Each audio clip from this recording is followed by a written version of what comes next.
warahmatullahi wabarakatuh. Baiklah, kembali lagi dengan saya Mevina Vivian dari di video analisis tentang perkuliahan administrasi dan supervisi pendidikan. Baiklah, pada kesempatan kali ini kita akan membahas tentang supervisi pendidikan, yang dimana topik yang akan kita bahas pada pertemuan ini yaitu mulai dari konsep dasar supervisi pendidikan, pengertian rasional, tujuan dan fungsi, serta prinsip-prinsip dari supervisi pendidikan dan peran dan supervisi pendidikan itu sendiri. Baiklah, kita lihat pertama itu konsep supervisi pendidikan yang ada di sekolah ataupun yang ada di perguruan tinggi. Hal ini kita bagi dua karena memang topik ini sangat besar, sangat lebar. Kita lihat mulai dari konsep dasar supervisi pendidikan. Apakah itu? Pengertian rasionalnya, tujuan dan fungsi dari administrasi supervisi pendidikan ini yaitu maksudnya yaitu kita juga akan selanjutnya kita juga akan melihat tentang berbagai prinsip dari supervisi pendidikan, dan terakhir nanti baru kita akan melihat bagaimana peranan dari fungsi dari supervisi pendidikan ini. Sekedar pengenalan saja buat kita semua. Supervisi atau analogi ini terdiri dari dua, yang dimana super dan efisien. Super artinya segala sesuatu yang nilainya melebihi dari kebanyakan yang biasa dilakukan oleh orang lain. Dan selanjutnya kita juga mengenal tentang super dan data. Super barangkali kita bisa tumpangkan di Superman atau Superboy gitu ya. Kenapa dia menjadi lebih kapasitas, jadi lebih normal, yang memang kemampuan dan skill yang dimiliki itu melebihi. Misalnya Superman, ia bisa terbang ketika kacamatanya dibuka. Dia mampu menembus pandangan sekian kilometer menuju ke depan. Mungkin begitulah kalau gambaran tentang Superman. Manusia nggak akan bisa super, maka ia disebut karena itu dia disebut sebagai super. Ada kegiatan supervisi, ada dua kata, kedua namanya itu vision, pandangan jauh ke depan, yang artinya sudah punya visi pada saat yang lain belum memikirkan visi, sudah punya perspektif tentang itu, artinya selangkah lebih maju. Visinya untuk menelaah sistem. Orang baru berencana, tapi ia sudah mulai melaksanakan. Kini proses berurutan. Dari siapa sebenarnya? Orang-orang itu disebut sebagai pelaku supervisi. Yang melakukan kegiatan supervisi kita sebut dengan supervisor. Jadi yang harus kita garis bawahi itu adalah manusia atau pelaku yang melaksanakan kegiatan supervisi kita sebut sebagai supervisor. Sedangkan kegiatan yang dilakukan itu kita sebut sebagai supervisi. Nah, analisis untuk minggu ini mulai dari konsep, pengertian, tujuan, fungsi, nanti juga kita lihat prinsip-prinsip dan peranan dari supervisi pendidikan ini. Kegiatan supervisi yang jelas secara histori dulunya atau mula-mula kegiatan ini diterapkan di sekolah, dan konsep dari supervisi yang kita anggap masih tradisional dalam bentuk pengawasan dan mengawasi ataupun pengertian. Kadang-kadang ada indikasi mencari-cari kesalahan dan ada juga menemukan kesalahan dengan tujuan untuk kemudian diperbaiki. Jadi kegiatan perbaikan baru boleh atau bisa dilakukan serta dicari adanya kesalahan. Padahal dari konsep supervisor sebenarnya bukan kesalahan dan bukan mencari kesalahan. Ini yaitu proses pembinaan. Kemudian ini ya, berkembangnya kegiatan supervisi pendidikan dikategorikan sebagai ilmiah. Kenapa katakan sebagai ilmiah? Karena paling tidak mulai dari 3 persyaratan utama. Yang pertama itu sistematik, yang kedua itu tentang objektif. Dan yang ketiga tentu adalah alat yang akan digunakan dan instrumen khusus sebagai alat pencatat dan pendeteksi. Jadi kita tidak hanya sekedar melakukan kegiatan tanpa dipersiapkan untuk melanjutkan dalam bentuk pembinaan. Artinya dengan melakukan kegiatan pencatatan ataupun menggunakan instrumen tertentu. Terkait dengan supervisi pendidikan ini, kita bisa melestarikan pada suatu konsep yang sama. Supervisi adalah sebuah proses usaha atau suatu usaha yang tujuannya adalah untuk menstimulasi, melakukan koordinasi demokrat, melakukan pembimbingan secara kontinu ataupun secara terus-menerus terhadap pertumbuhan para guru, semua guru-guru yang ada di sekolah, baik sifatnya individual maupun sifatnya yang kolektif ataupun yang berkelompok, agar lebih mengerti, agar mereka lebih paham, agar mereka lebih efektif dalam mewujudkan keseluruhan fungsi-fungsi pembelajaran yang ada di sekolah. Jadi memang niat dari kegiatan supervisi ini luar biasa. Tujuan utamanya adalah untuk melakukan pembimbingan dan membantu guru mengembangkan diri agar terampil menjadi manusia yang luar biasa, yang luar biasa untuk mendidik, untuk melakukan ataupun untuk mewujudkan tugas-tugas mereka dalam fungsi-fungsi pembelajaran. Selanjutnya, kegiatan supervisi itu sebagai satu teknik pelayanan dan tujuan utamanya adalah untuk mempelajari sekaligus untuk memperbaiki secara bersama-sama berbagai faktor, sekaligus untuk memperbaiki faktor-faktor yang mempengaruhi pertumbuhan dan perkembangan anak, serta faktor yang turut mempengaruhi proses. Jadi intinya sama prosesnya, yaitu sebuah teknik layanan untuk membantu dalam rangka memperbaiki ini, yaitu dalam adanya proses rangka memperbaiki pembinaan. Maka ada instrumen khusus pada proses pencatatan dari awal. Proses berjalan perbaikan ada tingkat lanjut. Jadi kegiatan ini tidak sama lagi dengan kegiatan yang mungkin secara tradisional dulu pada saat history. Nah, sekarang kita lihat tujuan dari supervisi pendidikan ini, yaitu tujuannya sangat jelas adalah untuk memberikan layanan dan bantuan. Jadi memberikan layanan sekaligus bantuan untuk meningkatkan kapasitas, meningkatkan kualitas, meningkatkan kemampuan mengajar guru di sekolah ataupun di kelas. Jadi fokus utamanya memang kepada guru yang melakukan perbaikan layanan, perbaikan kemampuan, perbaikan kapasitas, kualitas guru dan proses belajar mengajar di sekolah.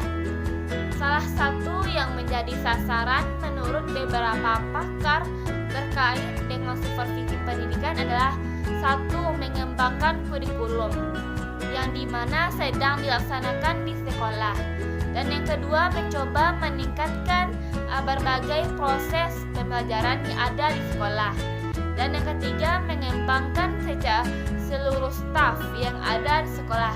Staf yang dimaksud ini adalah guru, mereka yang bertugas sebagai ujung tombak nepotisme ajaran pembelajarannya di kelas. Jadi dengan mengindikasikan bahwa guru adalah manusia yang memang memiliki kelemahan dan keterbatasan, maka guru berhak mendapatkan layanan untuk dibantu untuk proses pengembangan kemampuan dan skill mengajar di sekolah, sehingga menjadi luar biasa baik untuk proses.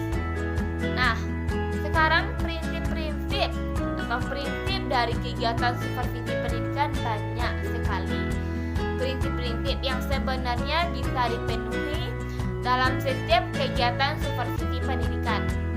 Prinsip utama yang disebut dengan scientific atau prinsip ilmiah, yang artinya sangat realistik, sangat empirik, dan tanda-tandanya berdasarkan data yang sebenarnya, sangat ilmiah. Sebenarnya artinya persoalan-persoalan yang dikaji akan dibantu, yang dia akan dianalisis bersama dalam rangka membuat guru meningkatkan, memperbaiki kualitas kehidupannya di sekolah. Kehidupannya di sekolah itu memang didesain, dibina berdasarkan fakta-fakta yang ada di lapangan. Nah, prinsip yang kedua yaitu prinsip demokratis. Yang dimaksud dengan prinsip demokratis ini itu bahwa kegiatan supervisi yang dilakukan kepada semua orang yang sifatnya sama. Setiap orang memiliki hak untuk mendapatkan layanan serupa. Mereka diberi hak untuk menerima ataupun justru kadang-kadang bisa menolak kegiatan yang diberikan, bantuan untuk diberikan layanan. Kegiatan supervisi tapi hanya memiliki sama, mempunyai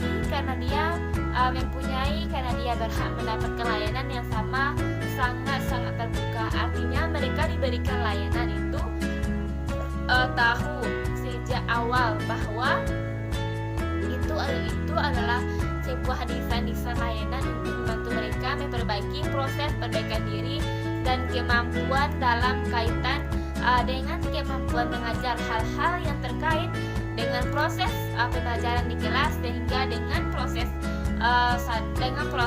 mereka sadar kegiatan yang dilakukan sangat penting. Dan yang ketiga itu disebut sebagai YouTube. Kalau kita mengenal YouTube tentu kita langsung teringat gitu kan, YouTube yang ada di Google. Sekarang YouTube yang sama saja kerjasama sekolah supervisor dengan mereka di supervisi. Jadi ada skala, ada prioritas, yang ada kondisi di mana semua bekerja secara bersama-sama. Kenapa? Karena supervisor mereka tidak akan bisa bekerja sendiri. Tanpa kita ketahui, tanpa kita sadari, dari mereka harus sangat terbuka dan kita berikan layanan. Mereka harus sangat terbuka, harus welcome, bahwa mereka memang ingin memperbaiki diri, memang hidup membantu, rela dan terbuka untuk dibantu dan menikmati semua proses yang kita pandang, yang kita hadapi. Maka prinsip ketiga ini yaitu prinsip kerjasama yang sama semua bagian yang terlibat, khususnya supervisor, dan mereka di supervisi ataupun diberikan di supervisi mereka, termasuk sekolah ataupun lembaga yang menaunginya. Selanjutnya prinsip yang keempat itu prinsip konstruktif dan kreatif, membuat segala sesuatu menjadi lebih baik,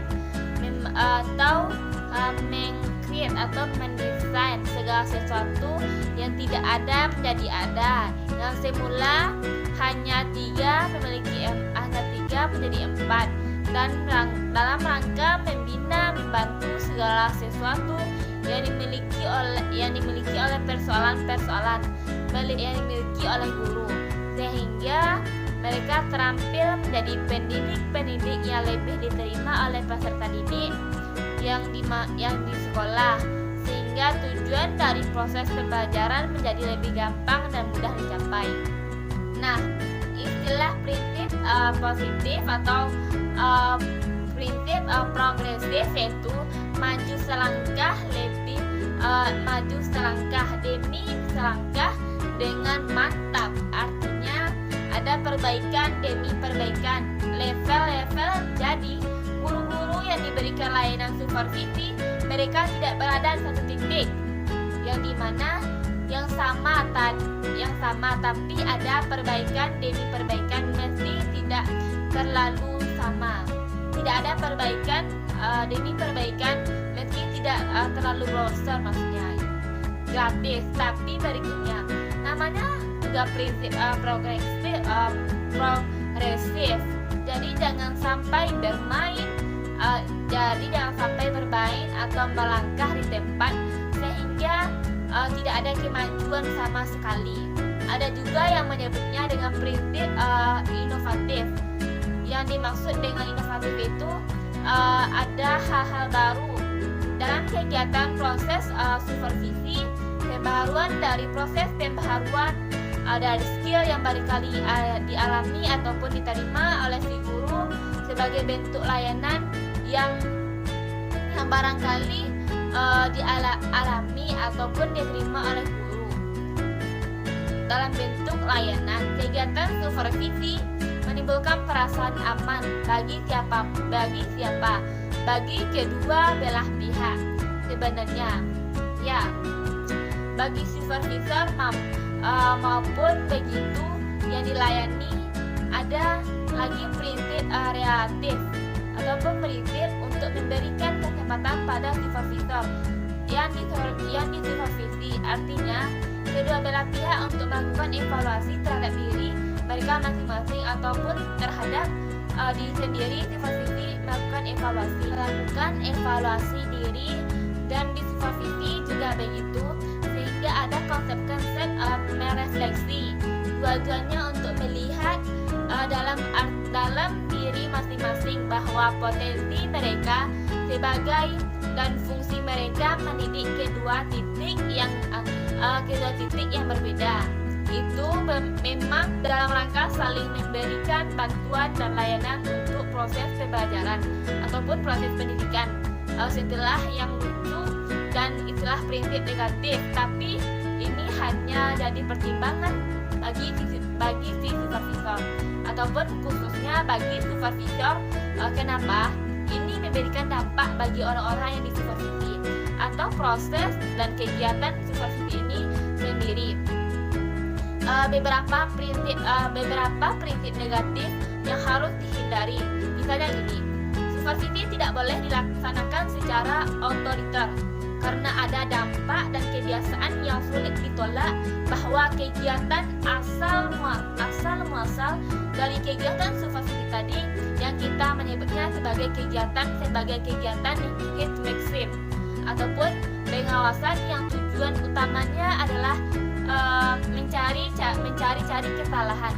Nah, itu perlu dihindari dan disebut sebagai prinsip negatif. Dan tidak ada istilah otoriter dalam kegiatan supervisi. Yang kedua, dalam supervisi tidak boleh mencari-cari kesalahan karena bukan tujuannya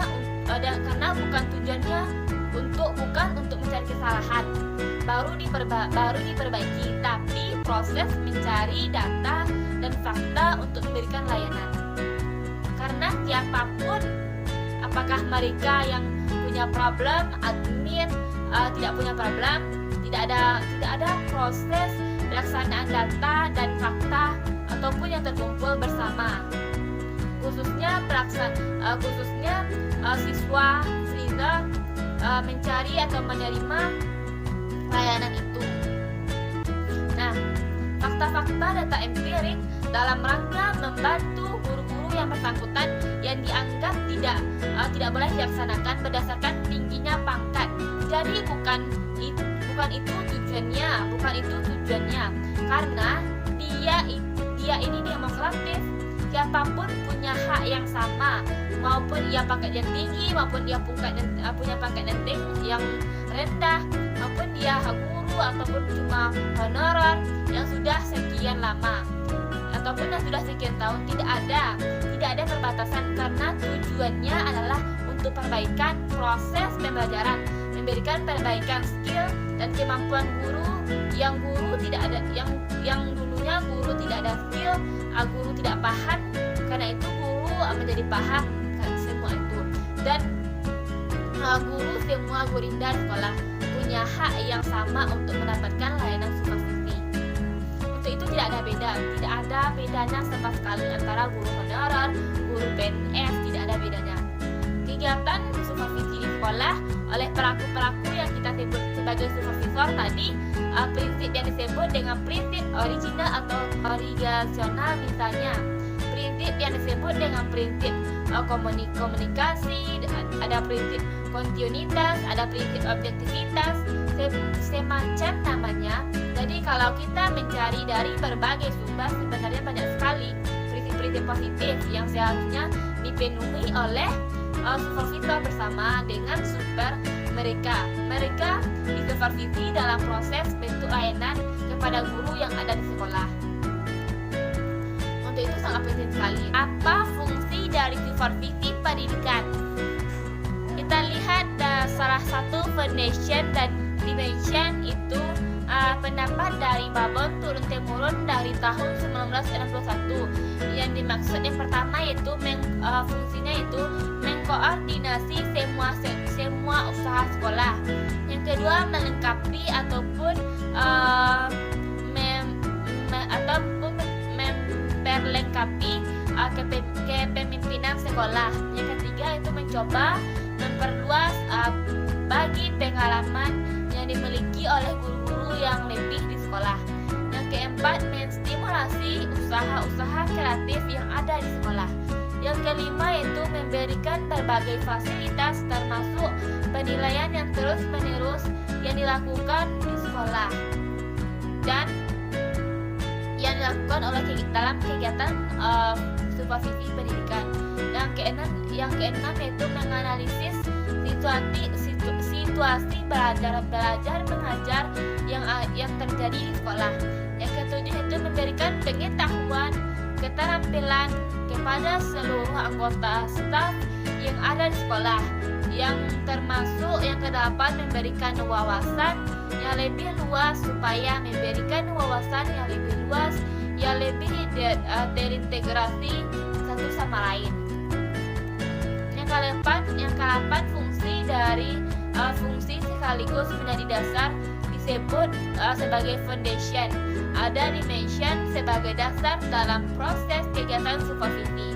Karena selebar-lebarnya, seluas-luasnya dampak dan layanan itu, ini memberikan kemaslahatan proses belajar di sekolah.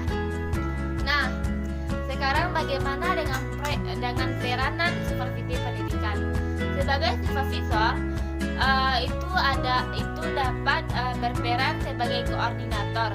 Mereka juga berperan sebagai pemimpin kelompok. Mereka juga berperan sebagai evaluator yang mengevaluasi berbagai kegiatan pembelajaran yang ada di sekolah.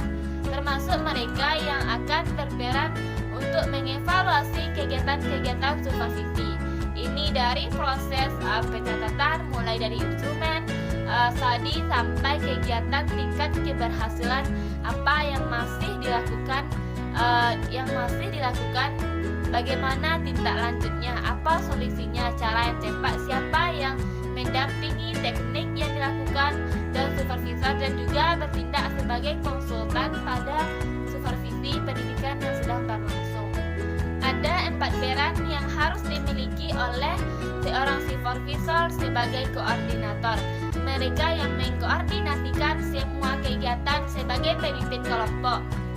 Mereka memimpin yang akan menentukan arah dan proses perjalanan kegiatan supervisi. Sebagai konsultan, mereka sebagai tempat mengkonsultasikan semua persoalan-persoalan yang dialami oleh mereka yang disupervisi atau yang dievaluator. Mereka sebagai tempat, sebagai fungsi, sebagai orang-orang yang mengevaluasi seluruh atau keseluruhan kegiatan proses supervisi pendidikan yang dilaksanakan di sekolah. Sekarang kita lihat bagaimana update dan supervisi pendidikan. Sebagaimana dikemukakan oleh CEO Olivia bahwa sasaran atau objek dari supervisi pendidikan itu pada prinsipnya meliputi 3 domain. Yang pertama, memperbaiki pengajaran. Dari fokus utamanya memang yang diperbaiki adalah proses pengajaran. Melalui apa? Melalui perbaikan kualitas mengajar guru. Yang kedua itu pengembangan kurikulum. Karena kalau di sekolah, kurikulum itu ada di kepala sekolah dan di pikiran dan di pikiran guru. Mereka stasi tulisan kurikulum yang tertuang secara tertulis itu adalah daun pikiran yang dituangkan dalam kegiatan pembelajaran. Dan yang ketiga adalah skill, kemampuan orang di sekolah, khususnya guru. Jadi orang-orang bekerja di sekolah, guru ada di sekolah melalui kegiatan supervisi. Melalui domain ini, 8 tahun mereka akan tampil menjadi guru-guru yang luar biasa. Guru-guru yang memiliki kemampuan dan skill yang luar biasa. Jadi supervisi pendidikan itu kalau dilihat dari berbagai sumber dapat dibagi menjadi 4 secara umum. Yang pertama itu untuk pembinaan kurikulum. Yang kedua untuk perbaikan proses pembelajaran atau pengembangan staf yang tempat semuanya dari yang akan disampaikan oleh banyak pendapat ahli. Kemudian dikembangkan yang keempat itu pemeliharaan dan perawatan yang yang moral setiap semangat kerja guru. Yang ketiga itu menjadi